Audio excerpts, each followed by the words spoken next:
Hello and welcome back. Today, we're going to talk about Online Protection 101. You've heard that you shouldn't open email attachments or even emails from people that you don't know. However, keep in mind that some of the viruses can attack people that you do know, and you have no idea that the pictures, the family photos that they're sending you are attached with viruses and spyware because their computer got infected. That's what smart hackers began to figure out. They figured out that if you get an email from your family, your loved ones, your husband, your wife, your son, your granddaughter, grandson, and so forth, then you're most likely going to open that email rather than an email from a stranger. Obviously, that is an issue. If you have the proper antivirus software set up, that will be scanning your email attachments, your browsers, and everything you visit in terms of websites. In this case, it will detect if there is a virus or spyware coming through your computer. That's definitely a plus. You can eliminate that by just common sense. If you think, okay, I've got an email from my cousin, but the email doesn't even sound like my cousin from the way that things are worded or the grammar, it is best to just contact them and say, hey, did you send this to me? And verify that before anything happens. Like I said earlier, if you have your entire software set up, then it will scan for these threats. Some free software will do this, and some won't. Sometimes we'll have to upgrade to the Pro version. I'll show you some antivirus software that will help you with this. When we had situations similar in the past, the antivirus software and the spyware software caught it before it did any damage. Another thing I want to mention is that if you are using a program like Outlook Express, Thunderbird, or any other type of email software that sits on your computer that automatically accepts email attachments and opens them up, so you're going to need to have an antivirus system on your computer. Again, if you don't, these types of software will tend to automatically open the email attachment. Then, if you don't have the systems in place to scan these attachments, guess what? You're going to be compromised and have a security breach.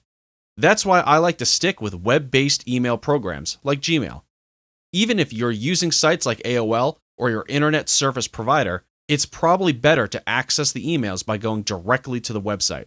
For example, go to something like mail.yahoo.com or Gmail instead of using a program like Outlook Express, simply because if you go to the email, you're less likely to get a virus.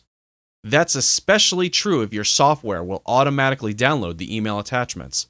So, I just want to give you that tip so that you can eliminate threats as much as possible. Another thing I would like to mention is educate your children about downloading.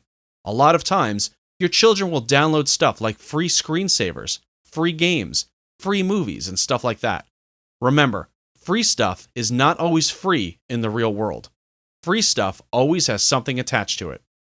Big sites like Netflix, Amazon, Crackle, and stuff like that is fine to visit because they're legitimate. Just make sure you do your research and your due diligence beforehand for other sites. Keep in mind, some of these sites will have spyware.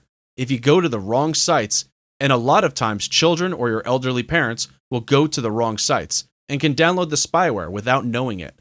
I'm not targeting a specific group here by saying elderly or young children or whomever. Just in general, you want to make sure that you watch out for free stuff. Having helped tons and tons of people to get rid of viruses, I've found over the years, a lot of hackers tend to focus on the elderly or people that are not suspecting. Just keep that in mind. That's why I'm focusing your attention on specific groups. Even if you're a young person and not really aware of what's going on, free stuff tends to be attached with spyware and other things like that. Not always, but a good majority of it. And again, it may contain viruses, spyware, and so forth.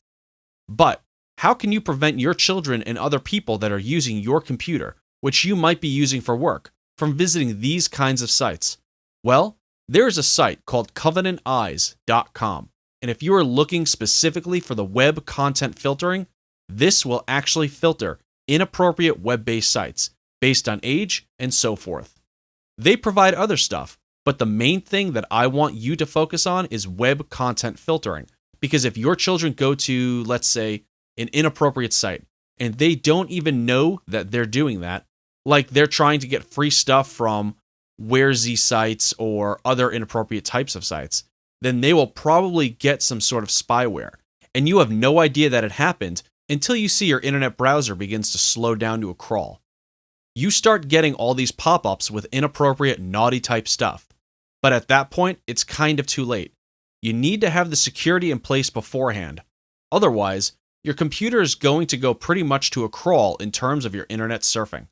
Another thing that I would highly recommend is that if you have credit cards you use online, try to create a credit card specifically for online purchases.